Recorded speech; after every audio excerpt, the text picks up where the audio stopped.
I'm going to walk through what you kind of get to after you've installed the Java agent. We've extracted the data from your system. Again, to reiterate what Mike has said earlier, we're taking the last columns of the data to get things like roles and user counts and product counts and system code information, time date stamps based on the 3, 6, 9, 12 months of evaluation that you choose to do. So we're not looking at the business data itself. We're not looking at item numbers or quantities or dollar values. We're simply looking at tables that hit that category that gives you what system code you're in and inventory, finance, GL. And we're bringing that data up into the cloud, and we're going to run our algorithms on it to give you kind of the feedback that goes along with that data. When you log in, you'll get a tenant ID and a password. You can have as many of those as you'd like if you have other people that want to look at this data as well. We provide a dashboard that sort of gives you 2 different spins on the data. If you've worked with us before, you'll recognize one of the views here in a moment. The new view here is to kind of give that sort of overview. Lets you look at the actual breakdown of all the modules across your user counts. What it also does is it lets you kind of get the data out into the system to get that overview and understand what part of the business you need to look at in totality, right? It gives you that breakdown, that view of data so that you can actually focus your attention if you need to talk to business users within each one of the departments or divisions. If you click on one, it's interactive. It'll actually drive you down from the actual main suite down into the actual level of the SKU levels to deal with the CRM foundations, for example, or sales order management. It'll let you drill into that data. And as you come back out with that, you can actually jump right from here into the transaction sets to see what types of transactions are happening within that particular suite of information. This is actually just sort of a graphical representation. The details come within that sort of what we've used before, that tabular view, which gives you the actual product suite. And then within each one of those product suites gives you the actual modules that you've been using. One of the things that our design does is give you not only the actual header suite so that you know within what modules you're using that larger suite of access, it actually gives you 2 different kinds of data within the system. One set of data is the actual users with access. This goes back to what Mike was talking about with the security being given to a group of people. That is where you're liable for the license. These are the users that have been given security and role security, which is what Oracle will use to evaluate your licenseship. This is the people that you'll have that have access based on a role. We'll list the roles out for you. We'll give you the data and the user IDs so that you'll see who has access via what roles to get access to your system. Now, all doors open, that means you're going to have everybody and everything, and you'll see that very clearly through our system. We'll demonstrate that to you so you know that you have some cleanup you can do to try to reduce your license counts. You can extract that straight to Excel here with a quick extract button.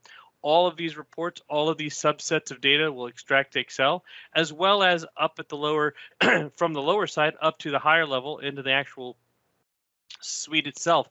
You can come back up here and take the entire thing out to Excel with the click of a button.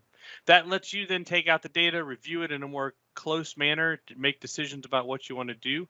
And then within the actual records itself, as you look through the different sets of SKUs that you have, one of the things that you can do is actually pull in the actual records for the people who have transactions. And that's the other side. This is the part that we give you that Oracle doesn't get to have, that lets you say, okay, I have given a number of people access to the system. Are there people, what's my actual usage in the system? How many people are actually transacting in those files that qualify as being a part of the module, so that you can make a decision that if you've given 100 users access to the system and only 40 of them are actually doing transactions over a period of time, 12 months, for example, that you know that you're over licensed and that will then in turn save you money.